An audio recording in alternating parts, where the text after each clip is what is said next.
अब मैं अपने घर में रहता हुआ उसकी गोद में मरना चाहता हूँ, निश्चित रूप से किसी विदेशी जमीन पर नहीं। मुझे शांति से इतिहास के गलियारों में धुंधला जाने दो, अपने देश की मिट्टी में खो जाने दो, विदेशी मिट्टी पर नहीं। इसके अलावा अभी बहुत कुछ और करना बाकी है। तेज भारत में यह काम संभाल सकती है, पर पाकिस्तान में किसी बहुत भरोसेमंद आदमी को यह जिम्मेदारी लेनी होगी, और इससे पहले कि बहुत देर हो जाए सीमा पार के खांचे में फिट बैठना होगा।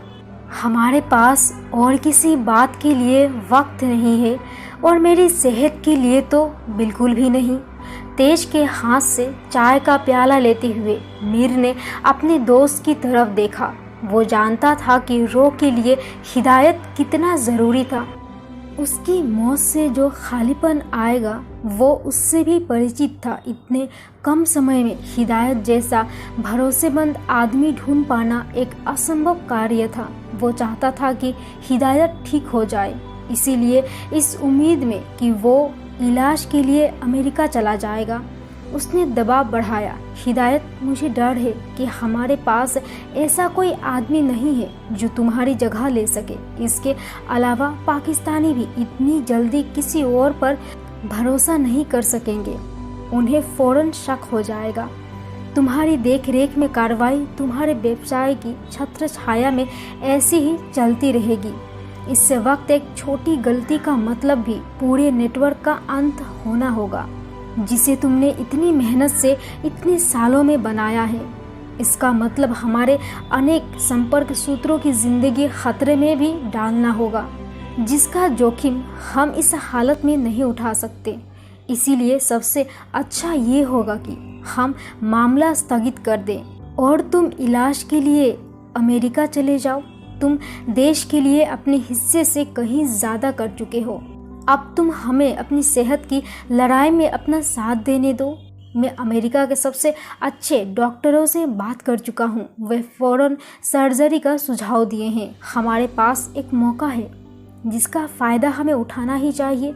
मीर की आवाज़ स्थिर लग रही थी, पर वो धीरज बनाए रखने के तनाव को छिपा नहीं पा रहा था। इतने सालों तक उसने काफ़ी नज़दीकी से हिदायत के साथ काम किया था। उनके बीच विश्वास और दोस्ती का रिश्ता बन गया था, और ये यकीन कर पाना मुश्किल था कि वो मरने वाला था। ऐसा लग रहा था कि हिदायत मीर की बातों से बेपरवाह किसी दूसरी ही दुनिया में था। वो ये जानता था कि उसके इस भयानक बीमारी से बच पाने की उम्मीद बहुत कम थी। इसके साथ ही उसे ये बात भी परेशान कर रही थी कि सीमा पार कुछ खिचड़ी पक रही थी। वो सोच रहा था कि इस सब का हल वो कैसे ढूंढ पाएगा। उसकी नज़र कहीं दूर थी। उसका दिमाग अपनी जगह कोई अपने जैसा ही क्षमतावान उम्मीदवार खोजने के लिए घूम रहा था। उसने सालों कड़ी मेहनत करके एक प्रभावशाली संप्रेषण नेटवर्क बनाया था। वो उसे यूं ही आसानी से बर्बाद हो जाने देने के लिए तैयार नहीं था। अचानक उसे शून्य में से एक हल सूझा। हिदायत तेज की तरफ बढ़ा। उसने उसके नाजुक कंधों पर अपने हाथ रखे और उस अकेली औरत की आंखों की गहराई में देखने लगा, जिसके अलावा उसने कभी किसी को इतनी शिद्दत से प्यार नहीं किया था। तेज उसकी बीमारी के नतीजे से डरी हुई थी। साथ ही उसने सहज ज्ञान से ये भी जान लिया था कि हिदायत के मन में जरूर कुछ ऐसा चल रहा था जिसे वो जानता था कि उसे नापसंद हो सकता है। थोड़े से सन्नाटे को तोड़ते हुए हिदायत ने कहा, मैं जानता हूँ तेज की इसमें खतरा है, पर मौके की इस्तेमाल करके ही इंसान बहादुर बनता है। तुम इस वक्त के हालात की गंभीरता को उतना ही जानती हो जितना मैं, इसीलिए तुम पाकिस्तान में इस वक्त जो पनप रहा है उसकी गंभीरता को भी समझ रही होगी। इतने दूर तक आ जाने के बाद हमें अपना काम जारी रखना जरूरी है। उनकी योजना को तोड़ने की कोशिश छोड़नी नहीं है। मेरी बीमारी एक क्रूर झटका है, पर अभी इससे भी बड़ा संकट सामने है। हम अभी भी सैकड़ों जिंदगियां बचा सकते हैं। और इसे हासिल करने के लिए हमें कोई पूरी तरह भरोसेमंद आदमी चाहिए जो फ़ौरन मेरी जगह ले सके और दुश्मन की कैंपों में कोई शक भी पैदा ना होने दे। कोई ऐसा जो मेरा हाथ से मशाल लेकर नेक काम को आगे ले जा सके। हिदायत सांस लेने के लिए रुका तो तेज ने देखा कि उसकी चेतना में संघर्ष चल रहा है। सहसा तेज की छाती सिकुड़ गई और उसके दिल की धड़कनें बढ़ गई। उसे तकरीबन पक्का हो गया कि उसकी पति की अगली बात उसे बेहद दुख पहुंचाएगी। कमरे में व्याप्त तनाव जैसे साफ दिख रहा था। मीर भी ये महसूस कर रहा था, पर वो हिदायत के मन में क्या चल रहा है इससे दूर दूर तक सोचकर भी समझ नहीं पा रहा था। इसीलिए वो मुख दर्शक बना रहा। हिदायत तेज के और नज़दीक हुआ ताकि जो चोट वो उसे देने वाला था उसमें अपने साथ से तसल्ली दे सके। एक धीमी लगभग फंसी आवाज़ में वो बोला, क्या तुम्हें लगता है कि हमारी सहमत इस काम के लिए सही रहेगी? कमरे में मौजूद सभी लोग सदमे में चुप रह गए। तेज रोने लगी। उसके लिए अपनी इकलौती बच्ची को ऐसे काम में झोंकने का ख्याल ही दिल तोड़ने वाला था, जिसके हर संभव मोड़ पर खतरा मौजूद था। फिर उसने अपने शरीर को झकझोर कर देने वाले सिसकियों पर काबू पाया और अपने आंसू पोंछ लिए। उसे लग रहा था जैसे उसकी सारी ताकत निचुड़ गई हो। उसने हिदायत को गले से लगा लिया और उसे कसकर पकड़े रही। माँ होने के नाते उसका बेटी पर बराबरी का अधिकार था, पर हिदायत के फैसले के खिलाफ जाना उसके आत्मसम्मान और गौरव को बहुत बड़ी चोट पहुंचाता। पर साथ ही अपनी बेटी को खतरे का बीच छोड़ना भी उसके लिए मुश्किल था। वो ये भी जानती थी कि उसके पति के लिए भी ये निर्णय आसान नहीं रहा होगा। अपने अपने अंतर्द्वंद्वों से जूझते हुए दोनों बिना हिले डुले एक दूसरे से चिपके स्थिर खड़े रहे। दोनों एक दूसरे की पीड़ा को अच्छी तरह समझ रहे थे। खिड़की के बाहर अंधेरा उतरना शुरू हो गया था। तेज रोशनी कमज़ोर पकड़कर रात के मखमली अंधेरे के आगे हार मान रही थी। शुक्रिया तेज, उसके कमज़ोर शरीर को सहारा देते हुए हिदायत बोला। मैं जानता था कि मैं तुम पर भरोसा कर सकता हूँ। आए हुए मेहमान अब विश्वास से स्तब्ध रह गए थे। अपने पूरे कार्यकाल में मीर ने कभी ऐसी प्रतिबद्धता नहीं देखी थी जैसे खान दंपति दिखा रहे थे। अबाक होकर मीर मखमली सोफे में धंस गया और खान परिवार के मुखियों को घूरने लगा। उसी वक्त हिदायत उसके पास आया। ये देखकर मीर झटके से उठा, पर वहीं खड़ा रहा। वो समझ नहीं पा रहा था कि उस आदमी से क्या कहे जो अपनी इकलौती औलाद, अपनी प्यारी बेटी को देश की सेवा में निछावर करने का इच्छुक था। हिदायत ने अपने पुराने दोस्त को बाहों में भर लिया, लेकिन जब वो फिर बोला तो उसकी आवाज़ में ना तो उदासी थी ना भावनाएं। कृपया मीर, तुम सहमत की देखरेख अपनी बेटी की तरह करना। अब से मैं अपनी सबसे कीमती चीज़ तुम्हारी निगरानी में छोड़ रहा हूँ। हमने उसे बहुत प्यार से पाला है, उसे वही सिखाया है जिसमें हमारा विश्वास था। एक युवती के लिए ऐसे मिशन पर जाना खतरनाक है, पर हमारे पास कोई विकल्प नहीं है। मेरे ख्याल से केवल वही जो सीमा पार के अधिकारियों अनावश्यक ध्यान खींचे बिना मेरी जगह ले सकती है, और चूंकि वो मेरी बेटी है इसीलिए ये आसानी से मान लिया जाएगा कि मेरी सेहत बिगड़ने की वजह से वो मेरा व्यवसाय संभाल रही है। मौत और ख़तरा उस पर छाए रहेगा, पर काम जारी रहना चाहिए। हमारे सामने एक लंबी सड़क है और जब तक हम अपने मुकाम पर नहीं पहुंच जाते तब तक हमें दौड़ते रहना होगा। हिदायत की आवाज़ में उद्देश्य की दृढ़ता थी। मीर को उसमें वो शख्स दिख रहा था जो अपने मिशन को पूरा करने की जल्दी में था। एक ऐसा सैनिक जो देश प्रेम में इतना डूबा था कि अपनी एकमात्र संतान को भी बलि देने को तैयार था। तेज का दिमाग भी तेजी से घूम रहा था। उन लोगों के पीछे उसने खिड़की के बाहर फैलते अंधेरे को घूरा। वो कल्पना भी नहीं कर पा रही थी कि उसकी खूबसूरत बेटी दुश्मन के शिविर में भेजी जा रही थी। मन में सहमत के बचपन के तस्वीरें एल्बम के पन्नों की तरह खुलती जा रही थी। वो बच्ची जिसे उसने जन्म दिया था, उत्सुक बच्ची, सजीव लड़की, हर गुजरते साल के साथ उत्तेजना और उत्साह से भरी चुलबुली होती जाती सहमत कैसे हर मिलने वाले को रिझा लेती थी और अब एक कैसे सुंदर और शर्मीली युवती के रूप में निखर गई थी। तेज पिता पुत्री के लगाव को जानती थी और ये भी जानती थी कि सहमत निश्चित रूप से पिता के फैसले को बिना विरोध किए मान लेगी। पर क्या वो इस काम के लिए ज़रूरी कठिन ट्रेनिंग कर सकेगी? उसके खुफिया कार्यों का लोगों को पता चल गया तो क्या होगा? इस विचार मात्र से तेज कांप उठी।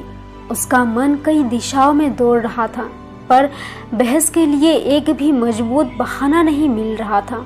उसके अंदर की माँ ने एक अनिष्ट की आशंका भांप ली और जब वो ऐसा कर रही थी तो उसका दिल और भी दर्द से भर उठा। इस दौरान इस घटनाओं से अनजान सैकड़ों किलोमीटर दूर हलचल भरे शहर नई दिल्ली में एक युवती अपने बिस्तर पर पसरी हुई थी। उसके बाल फैले हुए थे और वो एक किताब पढ़ रही थी। सहमत आराम कर रही थी। नित्य की कक्षाओं के थका देने वाले सेशन के बाद वह अभी कॉलेज से लौटी थी।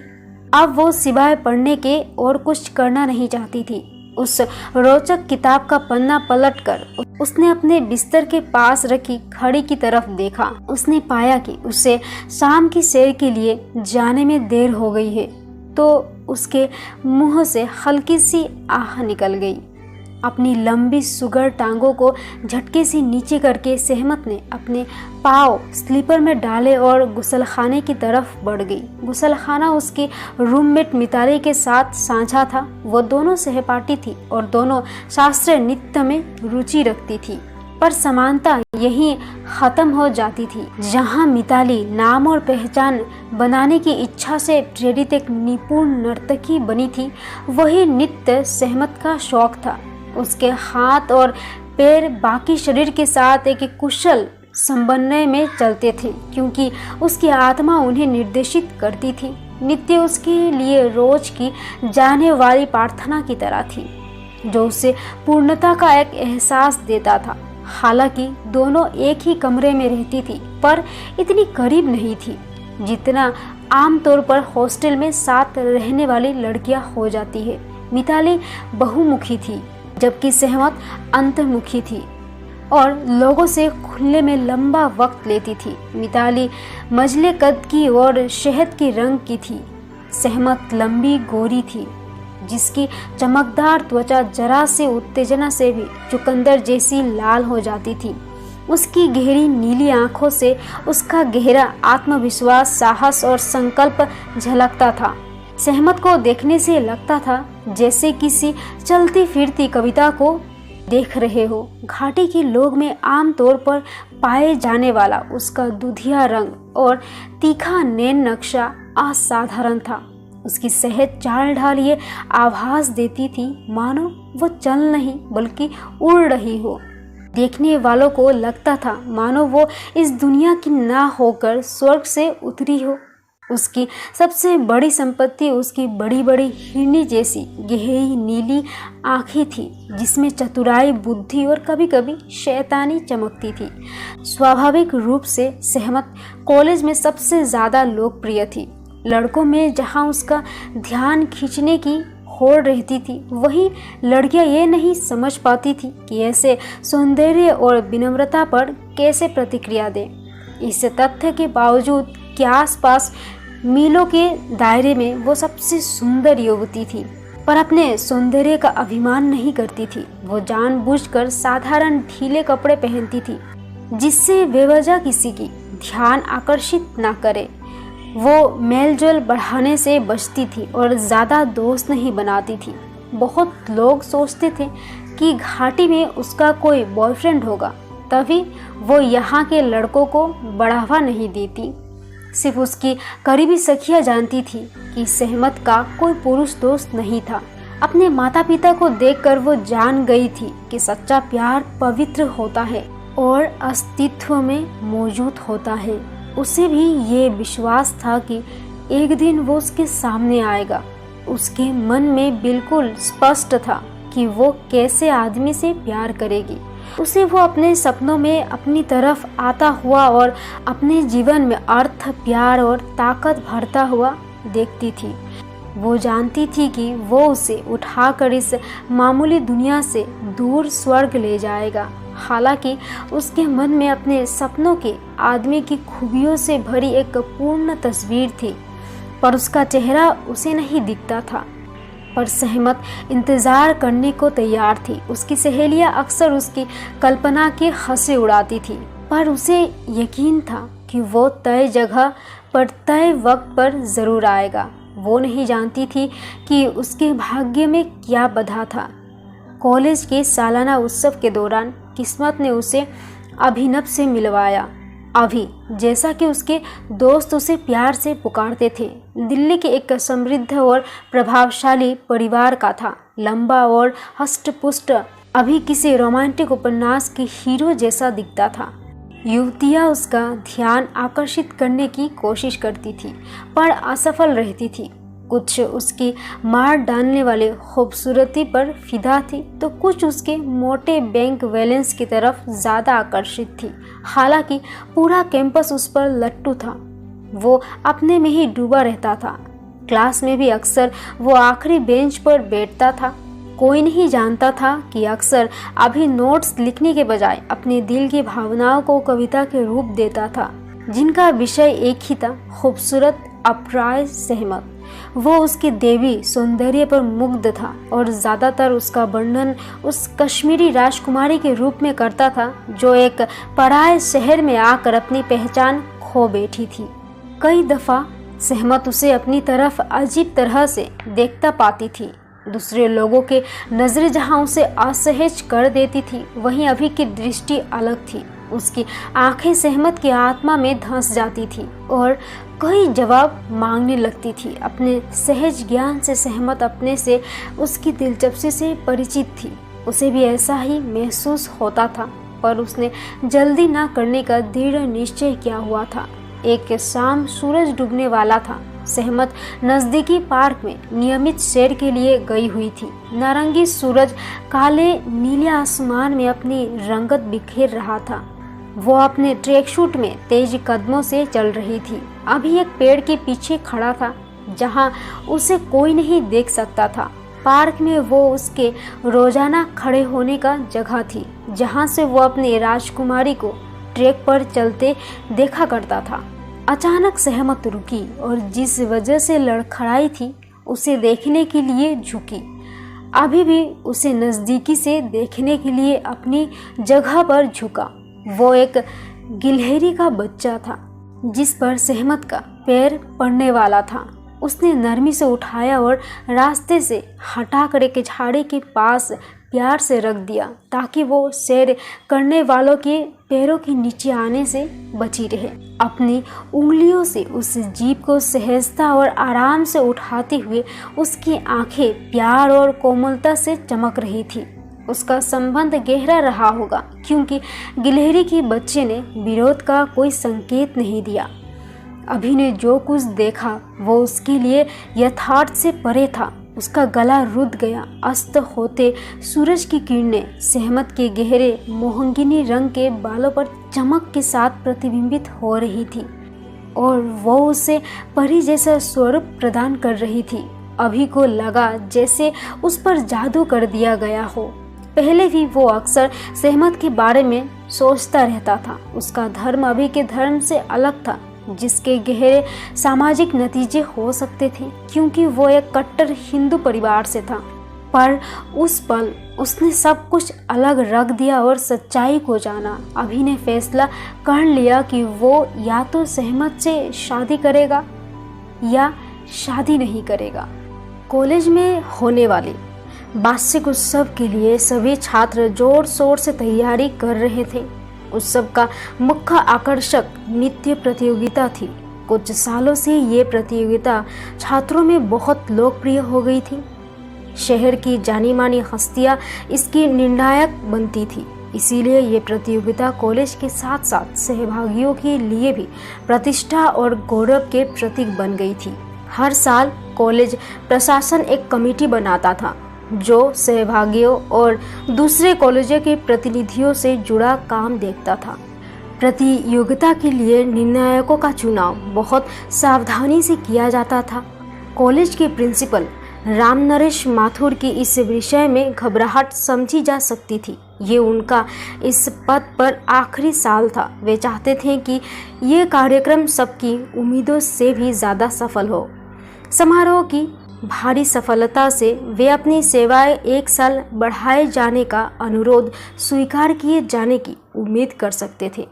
माथुर मीटिंग में मेज के प्रमुख स्थान पर बैठे। उनके आसपास कॉलेज के ट्रस्टी और उनके द्वारा नामजद लोग मौजूद थे। उन्होंने जल्दी से चारों तरफ नज़र घुमाई और देखा कि उन सब के चेहरों पर अलग अलग भाव थे। हल्के बदन के 57 वर्षीय प्रिंसिपल जानते थे कि वे अपने खिलाफ काम कर रही लॉबी की बराबरी नहीं कर सकते थे। स्नातक के अंतिम वर्ष में पढ़ रही अपनी बेटी के खातिर एक और वर्ष प्रिंसिपल बने रहने के लिए उन्हें एक रणनीति तैयार करनी थी। वे अपने साफगोई और सच्चे ढंग से काम करने के लिए जाने जाते थे, पर वे जानते थे कि सिर्फ ईमानदारी से काम नहीं चलता था। इस बात से स्थिति और ज़्यादा खराब हो गई थी कि विराज सिंह, जो उन सब में सबसे ज़्यादा ताकतवर थे और जिन पर वे भरोसा कर सकते थे, इस महत्वपूर्ण बैठक में नहीं आए थे। कई ट्रस्टियों ने अपने रिश्तेदारों को संयोजित करने के लिए दाखिले की प्रक्रिया बदलने और कॉलेज के कोष का भी गलत इस्तेमाल करने की कोशिश की थी। माथुर ने हमेशा उनकी ऐसी योजनाओं में बाधा खड़ी की थी। इसीलिए बोर्ड मेंबर्स और ट्रस्टी के बीच उनके कई दुश्मन पैदा हो गए थे। ये अच्छी तरह जानकर कि ज़्यादातर ट्रस्टी संकुचित विचारों वाले हिंदू हैं, माथुर ने चतुराई से भगवान कृष्ण के प्रति राधा और मीराबाई के अनूठे प्रेम को समारोह की मुख्य प्रतियोगिता यानी नृत्य प्रतियोगिता का विषय बनाया था। तालियों और संस्कृति की फुसफुसाहट के बीच उन्होंने पहले अन्य सहभागी कॉलेजों के नाम पढ़े और फिर अपने कॉलेज के सहभागी छात्र के सूची में सबसे ऊपर राधा के रूप में मिताली और मीराबाई के रूप में सहमत का नाम था।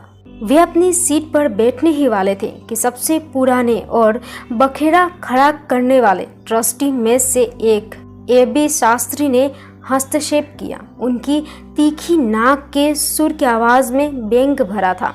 मिस्टर माथुर, क्या यह सच नहीं है कि सहमत मुस्लिम परिवार से है? माथुर धीरे धीरे सोचते हुए सीधे खड़े हो गए। हाँ मिस्टर शास्त्री, ऐसा ही है। उनके आवाज में आदर और डर का मिला जुला भाव था। वो ऐसा झगड़ालू ट्रस्टी था कि सेवा में विस्तार का उनका अवसर बना भी सकता था और बिगाड़ भी। तो फिर मीराबाई जैसी महत्वपूर्ण भूमिका के लिए उसे क्यों चुना गया? इससे सभी छात्रों की मनोभावनाओं को ठेस पहुंच सकती है और ये बिल्कुल अस्वीकार्य है।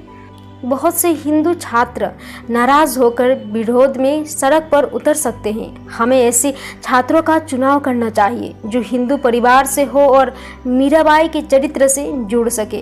क्या एक मुस्लिम लड़की ऐसा कर सकती है?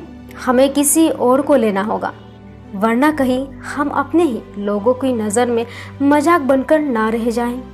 माथुर ये देखकर परेशान हो गए कि सभी लोग उस बुजुर्ग व्यक्ति की राय से सहमत थे। हार का अंदाजा होने पर माथुर ने जल्दी से स्थिति संभालने की कोशिश की।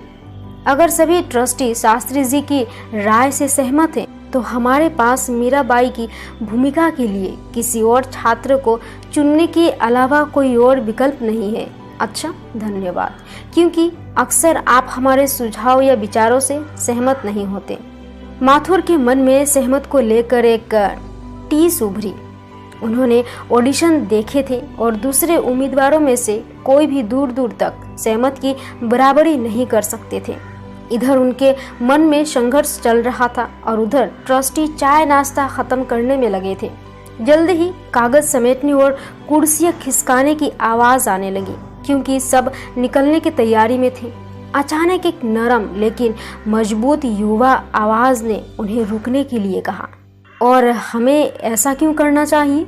सामने नीली जीन्स और टी शर्ट में एक लंबा युवक अभिनव राज सिंह खड़ा था, जो अघोषित रूप से अपने पिता रविराज सिंह के मनोनीत प्रतिनिधि की तरह वहां आया था और अब तक चुपचाप एक कोने में खड़ा था। प्रभावशाली व्यवसायी होने के अलावा रविराज सिंह कॉलेज के एक महत्वपूर्ण ट्रस्टी भी थे।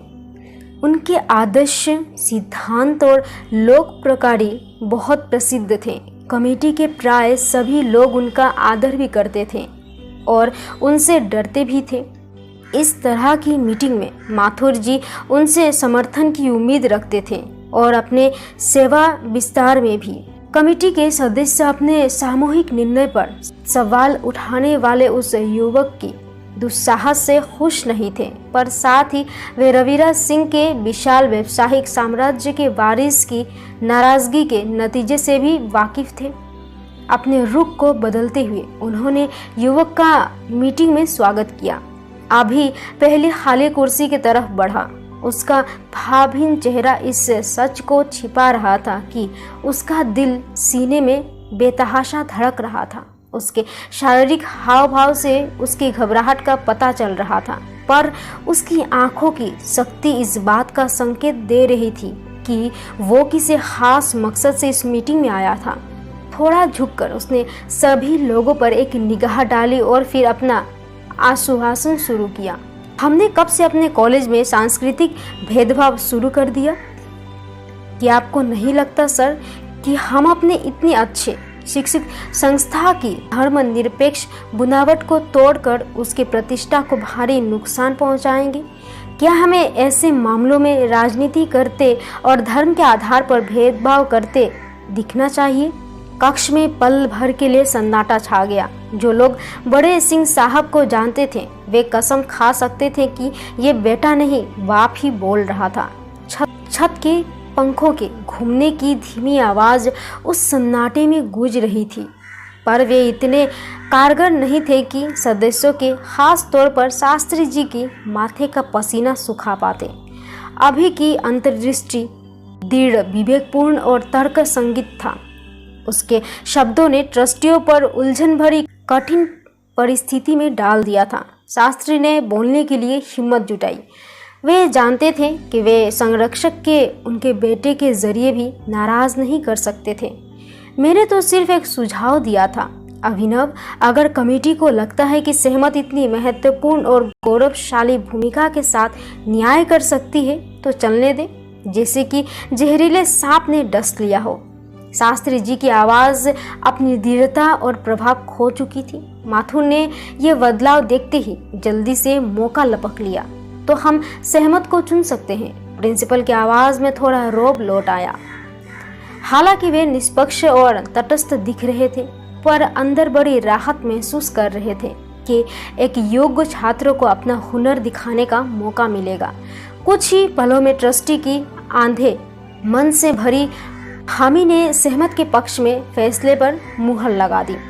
इशारा पाते ही प्रिंसिपल कार्यवाही पूरी करने के लिए उठ खड़े हुए। उनकी आत्मा को ग्लानि से मुक्ति मिल गई। जब वे राहत से भरकर सहजता से बोले तो उनकी आवाज में जीत की संकेत थे। पिछले 2 सालों में सहमत के व्यवहार और निष्पादन, पढ़ाई में उसकी उत्कृष्टता और साथ ही कॉलेज की सांस्कृतिक उपलब्धियों में उसके योगदान देखते हुए उसे मीराबाई की भूमिका निभाने का अवसर देना एकदम सही है। अल्पसंख्यक समुदाय की लड़कियों को चुनकर हम असल में सबको अपनी संस्था के धर्मनिरपेक्ष स्वरूप के संबंध में एक मजबूत और सकारात्मक संदेश देंगे। मैं ये भी जानता हूँ कि वो पहले भी कई बार राधा की भूमिका अदा कर चुकी है और हर बार हमारी अपेक्षाओं पर खरी उतरी है। इसीलिए हमें ये चिंता करने की ज़रूरत नहीं है कि वो विषय की सही अर्थ को नहीं समझेगी या महत्वपूर्ण भूमिका के साथ न्याय कर पाएगी। मुझे पूरा विश्वास है कि मिताली शर्मा और सहमत खान दोनों हमें गौरवान्वित करेंगी और जिस ट्रॉफी पर सबकी नज़र है उसे लेकर आएंगी। अपना छोटा भाषण समाप्त करने के बाद प्रिंसिपल ने सदस्यों की प्रतिक्रिया जानने के लिए उनकी ओर देखा तो पाया कि एक ट्रस्टी श्री वाजपेयी अपना हाथ उठाते हुए माथुर ने रुककर उन्हें बोलने का मौका दिया।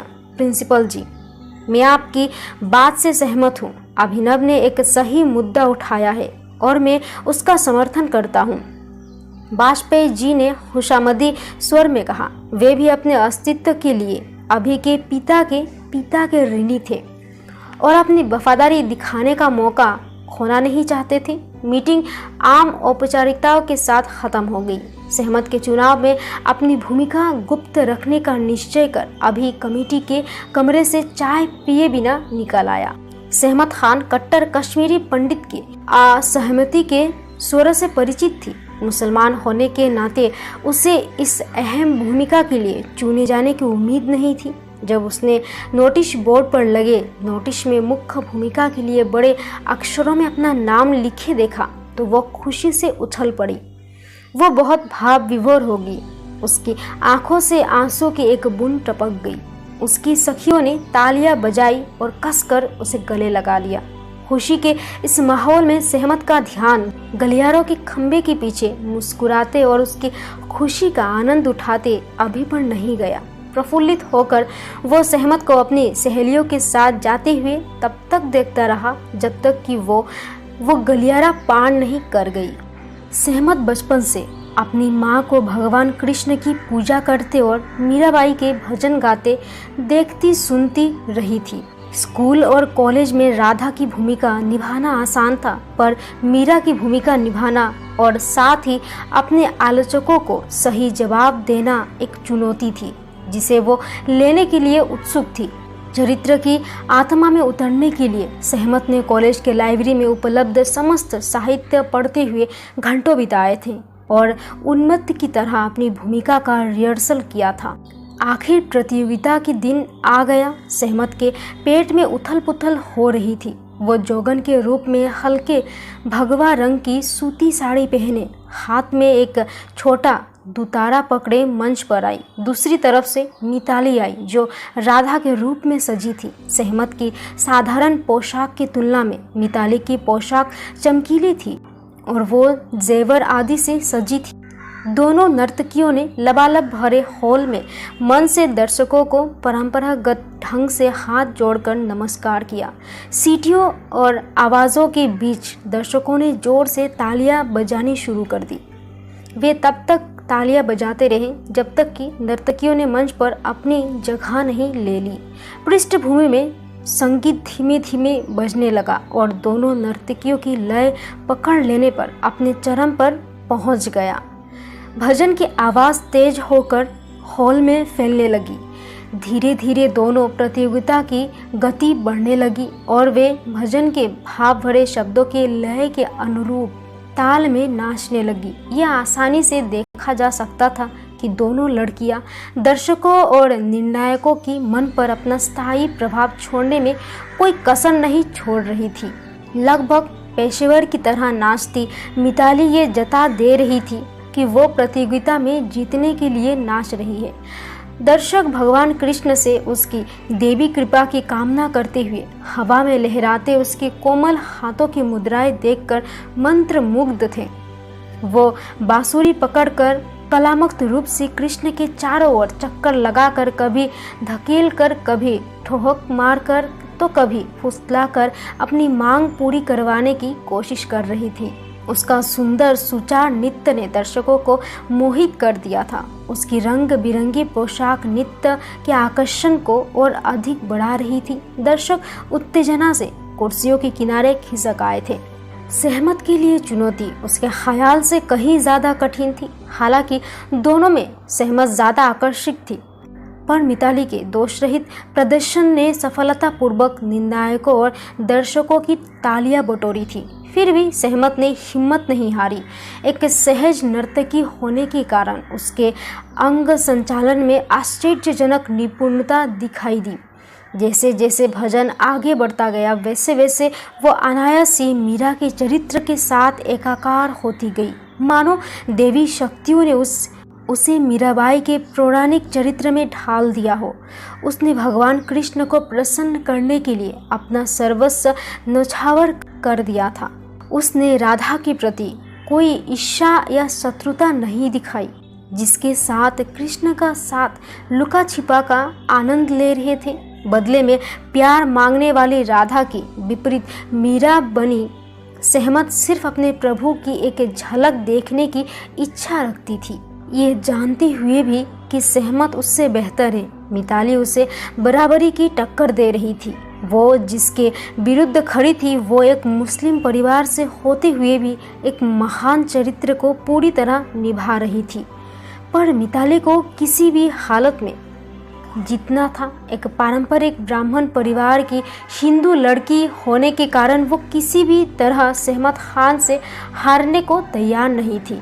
नित्य आगे बढ़ रहा था कि तभी मिताली को लगा उसके पैरों के नीचे कुछ चिपक रहा है। ताल मिलाए रखकर उसने देखने की कोशिश की तो उससे लगा कि उसके पैर की उंगलियां खून से भरी थी। पल भर को उसका ध्यान भटक गया। उसे लगा कि उसके पैरों से खून निकल रहा है। उसने अचानक नाचना बंद कर दिया और नीचे देखने लगी। ये देखकर उसे तसल्ली हुई कि उसे कोई चोट नहीं लगी थी। तब उसकी आंखों ने खून की लकीर सहमत की पैर की तरफ जाते देखी। तब उसने जो देखा उसे वो स्तब्ध रह गई। सहमत का दाहिना पांव खून में डूबा था और लकड़ी के फर्श को लाल रंग से रंग रहा था। सहमत की आंखें बंद थी। उसे पता भी नहीं था कि उसकी वजह से मंच पर क्या खलबली मची हुई थी। उसे अविश्वास से देखते हुए कॉलेज के अनुचर भी मंच के दोनों तरफ इकट्ठे होने लगे थे। इनमें इतनी हिम्मत नहीं थी कि वे उसे अपने जीवन का सर्वोत्तम प्रदर्शन करने से रोक दे। आदर और प्रशंसा से भरे वे सब साथ खड़े थे और समझ नहीं पा रहे थे कि क्या करें। सहमत मंच पर बिछे लकड़ी के फर्श पर नाच रही थी, जहां उसके पैरों की लगातार पड़ती थापों से लोहों की एक कील निकल गई थी। पर उसका ध्यान अपनी भूमिका में इतना डूबा था कि उसे न तो कील की चुभने से दर्द महसूस हुआ, न खून निकलने का ही पता चला था। मिताली अविश्वास से जड़ हो गई थी। सहमत अब भी खुलकर नाच रही थी। उसे अब भी खुलकर नाचते देख मिताली की प्रबल इच्छा हुई कि उसके पास जाकर और खुलकर अपनी हार मान ले। इसके बजाय वो उस जगह गई जहां लकड़ी का तख्ता टूट गया था और उस कील को अपनी दोनों हथेलियों से ढककर घुटनों के बल बैठ गई। वो वहीं बैठी हुई प्रशंसापूर्वक सहमत का नृत्य देखती रही और नजदीक से उसने देखा कि ये देवी कृपा थी जो प्रदर्शित हो रही थी। ये कोई नृत्य प्रतियोगिता नहीं था। स्वयंसेवक मंच के पर्दों से झांककर ये जानने की कोशिश करने लगे कि मिताली के नृत्य रोक देने का कारण क्या हो सकता है। दर्शकगण भी सोचने लगे कि कहीं कुछ गड़बड़ है। कुछ ही देर में बात जंगल की आग की तरह पूरे हॉल में फैल गई और पूरी भीड़ अब विश्वास से सांस रोककर खड़ी हो गई। कुछ तो कुर्सियों पर खड़े हो गए ताकि सहमत के खून से भरे पैर देख सके, पर उसका नृत्य इतना लालित्यपूर्ण था कि किसी को भी संगीत बंद करने का ध्यान तक नहीं आया। सहमत नाचती रही थी। उसके पैरों की थाप तेजी से पड़ रही थी। उसका शरीर और दोताड़ा संगीत के लय के साथ ताल मिलाते हुए हिल रहा था। सेवकों की चेहरों का रंग अब डर में बदलता जा रहा था। उन्होंने सहमत का ध्यान खींचने की कोशिश की, पर वो अपने आसपास की दुनिया से पूरी तरह बेखबर दिखती थी। ऐसा लग रहा था मानो मीराबाई का सहमत के रूप में पुनर्जन्म हो गया हो। समाज के व्यंग तानों और अपशब्द सुनकर भी वो अपने प्रिय भगवान से विनती कर रही थी कि वे उसे अपना लें। उसकी गीत में उत्साह, चेहरे पर प्यार और अभिव्यक्ति में अनुरोध था। उसकी पोशाक साधारण थी पर नृत्य देवी और शांतिदायक था, जो उस ठसाठस भरे ऑडिटोरियम में मौजूद हर इंसान के दिल को छू रहा था। संगीत के आरोह के साथ सहमत का नृत्य भी अपनी चरम सीमा पर पहुंच गया था। जब वो घुटने टेक कर अपना नृत्य खत्म कर रही थी, तब उसकी चोटी उसके शरीर की लचीले गति के साथ शान से हिल रही थी। उसकी आंखों में आंसू थे, पैर की चोट की वजह से नहीं बल्कि कृष्ण के प्रति प्रेम की वजह से, जिनके प्रति मीरा ने खुद को समर्पित कर दिया था। उसकी आंखें बंद थी, मानो वो किसी अज्ञात देवी शक्ति द्वारा खुद पर बरसाए जा रहे आशीर्वाद को ग्रहण कर रही हो। तालियों की बाहर कर देने वाली गड़गड़ाहट से उसने आंखें खोली, तब जैसे उसे यह एहसास हुआ कि वो कॉलेज ऑडिटोरियम के मंच पर है। वह जल्दी से मिताली की तरफ घूमी, फिर दर्शकों की तरफ सिर झुकाकर तालियां स्वीकार की। तब कहीं उसे अपने खून से सने पैर का ख्याल आया। मिताली डबडबाती आंखों से मुस्कुराकर सहमत को देख रही थी। वो निश्चित रूप से हार चुकी थी, पर हार कर भी दर्शकों की तालियों की हकदार बन चुकी थी, जो अब तक उसकी श्रद्धानुभव पूर्ण भंगिमा को जान चुके थे। मिताली सहमत के पास गई और उसे कसकर गले लगा लिया। हॉल में फिर एक बार तालियों का दौर शुरू हो गया। मंच पर से उतरने से पहले जब वे दोनों निर्णायकों के सामने जाकर झुकी तो हल्ला मचने लगा। निर्णय घोषित होने पर जब सहमत ट्रॉफी लेने के लिए मंच पर चढ़ी तो उसके चेहरे की चमक ट्रॉफी की चमक से कहीं ज्यादा थी। सहमत ने इनाम लेते समय अपने साथ खड़े होने के लिए मिताली को मंच पर बुलाया। दोनों नर्तकियों साथ में हाथ देकर ट्रॉफी पकड़ गर्व से खड़ी थी। उनके मंच से उतरने के बाद भी दर्शक देर तक ताली बजाते रहे। वे जान गए थे कि दोनों लड़कियां विजयी बनकर उभरी है। वे एक ट्रॉफी से कहीं ज्यादा कीमती चीज जीती है। देवी राधा और मीराबाई अपने आराध्य देव से जुड़ गई थी। इन सारे उन्माद में जो शामिल नहीं था वो था अभी। उसकी आंखें उस चेहरे पर टिकी थी जिसने उसे इतने समय से सम्मोहित कर रखा था। उसका मोहक नृत्य उसे उतनी ही गहराई तक छू गया था जितना कि उसकी बाकी विशेषताएं। सहमत को कभी पहले नाचते हुए ना देखने के बावजूद उसे ये विश्वास था कि उसका नृत्य भी सुंदर होगा। उसके इस प्रदर्शन ने धर्म के अंदर की बारीक रेखा मिटा दी थी और उसका ये भरोसा पुष्ट हुआ था कि वे एक अद्वितीय स्त्री है और जीवन साथी के रूप में भी उपयुक्त रहेगी। हॉल में दर्शक जब उस बारे में बात कर रहे थे जो उन्होंने देखा था, तब अभी बिना किसी के निगाह में आए वहां से चला गया। अब उसका मन हर तरफ दौड़ रही थी। सहमत के करीब जाने का कोई उपाय ढूंढ रहा था। उसने सहमत से दूर रखने वाली जाति पाति धर्म आदि की सामाजिक बाधाओं को हटाने का निश्चय कर लिया था। अब वो अपनी कश्मीरी राजकुमारी के साथ जीवन जीने का सपना देखने लगा था। उसने थोड़ी देर के लिए आंखें बंद की और हॉल से आई बहरा कर देने वाली तालियों की आवाज के एक और दौड़ों के बीच वह फुसफुसाया, आशा है तुम मेरे प्रार्थना सुनोगे प्यारे कृष्ण। सहमत और मिताली को नृत्य के बाद मंच के पीछे वाले कमरे में मेहमानों से मिलाने के लिए बुलाया गया था। वहां सभी उनकी प्रशंसा कर रहे थे। प्रिंसिपल को सहमत को चुनने के लिए अपने फैसले पर बहुत खुशी थी क्योंकि उनका चुनाव सही प्रमाणित हो चुका था।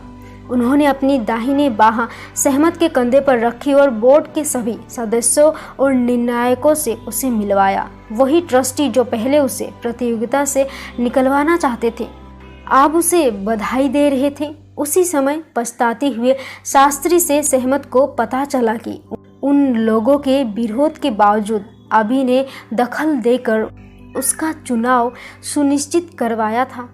सहमत सांस खींचकर पलंग पर पसर गई। मैं नहीं जानती मिताली, बेशक वो खूबसूरत है और मुझे लगता है कि एक शालीन इंसान भी है, पर कई बार मेरे मन में संदेह जागता है और मैं फैसला नहीं कर पाती। जानने का सिर्फ एक तरीका है, मिताली ने जवाब दिया और उसे मिले एक गुलदस्ते में से गुलाब का एक गुच्छा निकालकर सहमत को पकड़ाती हुई बोली, तुम उसे धन्यवाद दे सकती हो और फूलों से बढ़िया क्या हो सकता है। मैं उस खूबसूरत युवक से मिलवाने में तुम्हारी मदद करूंगी। अभी के इस सद्भाव से अभिभूत होकर अपनी जीत से हिम्मत पाकर उसने तय किया कि वो खुद जाकर उसे धन्यवाद देगी। बाद में सहमत अपने थैले और पोशाक आदि लेकर थोड़ी लंगड़ाती हुई मिताली के बाह के सहारे अपने हॉस्टल के कमरे में पहुंची। अपनी सहेली के प्रति एक नए विश्वास से भरकर सहमत ने उसे शास्त्री द्वारा अभी के बारे में बताई गई बात सुनाई।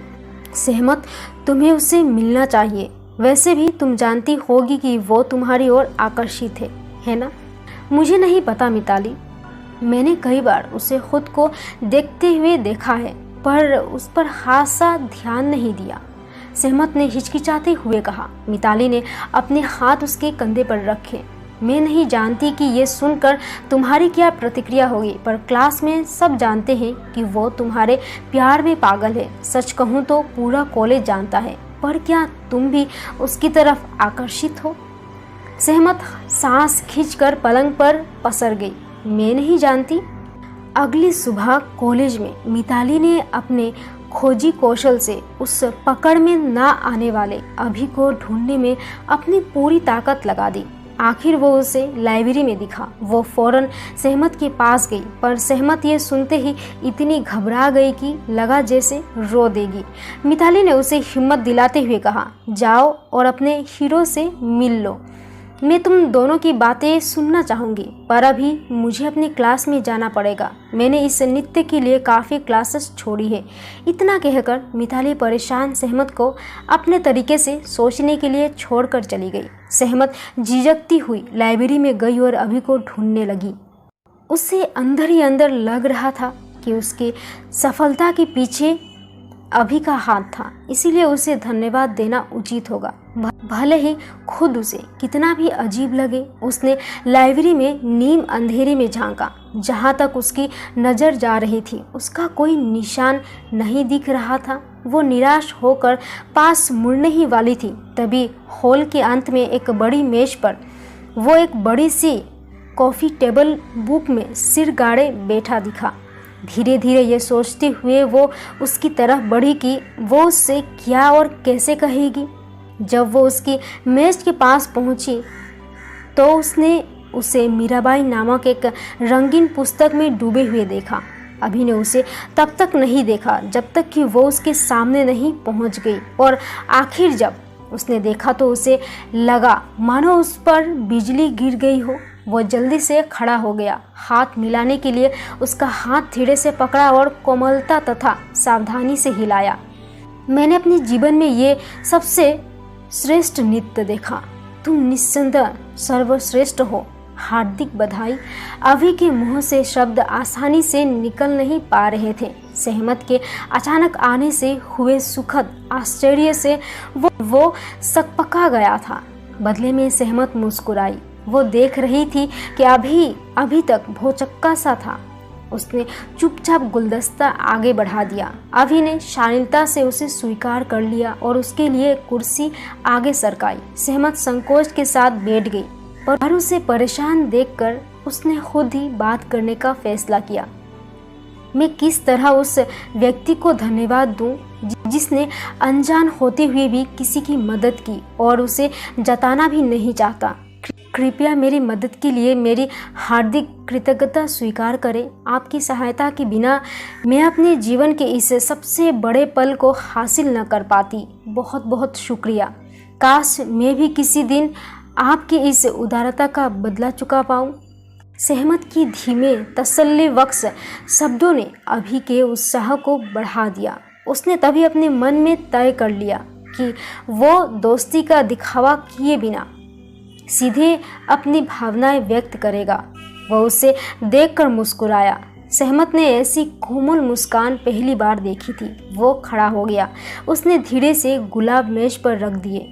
उनके बीच का वो पल चौंकाने वाला था। लाइब्रेरी में मौजूद सारे छात्र उत्सुकता से उन दोनों को देखने लगे। अभी ने पहली बार सहमत की आंखों में देखा। उनकी गर्मजोशी उसकी झिझक तोड़ने के लिए काफ़ी थी। उसने थोड़ा पास जाकर थोड़ा झुककर सीधी उसकी गहरी नीली झील सी मोहक आंखों में झांका। मेरे लिए तुम कभी भी अजनबी नहीं थी शहजादी। हम भले ही औपचारिक रूप से कभी नहीं मिले, पर तुम हमेशा मेरे दिल और ख्यालों में रही हो। मैं तुम्हें उस पहले दिन से जानता हूँ जब तुम इस कॉलेज में आई थी। मैं तुमसे बात करना चाहता था पर कभी भी सही वक्त नहीं मिला। तुम सबसे अलग हो, तुम जैसी रहती हो, जैसे बातें करती हो, तुम हमेशा मेरे सपनों का हिस्सा और मेरी कविता का केंद्र रही हो। सहमत कुर्सी से उठकर उसके सामने खड़ी हो गई। वे इतने करीब थे कि एक दूसरे की सांसें महसूस कर सकते थे। अभी पल भर को रुका, उसकी आंखें सहमत से जुड़ी। हालांकि वो धीरे बोल रहा था पर वहाँ मौजूद सभी के कान उनकी बातचीत का हर लफ्ज पकड़ने की कोशिश में लगा था। पर यह पल उसका था और वो अपने दिल की बात कह देने का निर्णय कर चुका था। अभी नहीं तो कभी नहीं। अगर मैं कहूँ कि मैं तुम्हें पसंद करता हूँ और तुम्हें प्यार करता हूँ तो मैं तुम्हें पहली बार देखते ही प्यार करने लगा था, और ये भी कि तुम्हारे बिना मैं खुद को अधूरा महसूस करता हूँ। अब चौंकने की बारी सहमत की थी।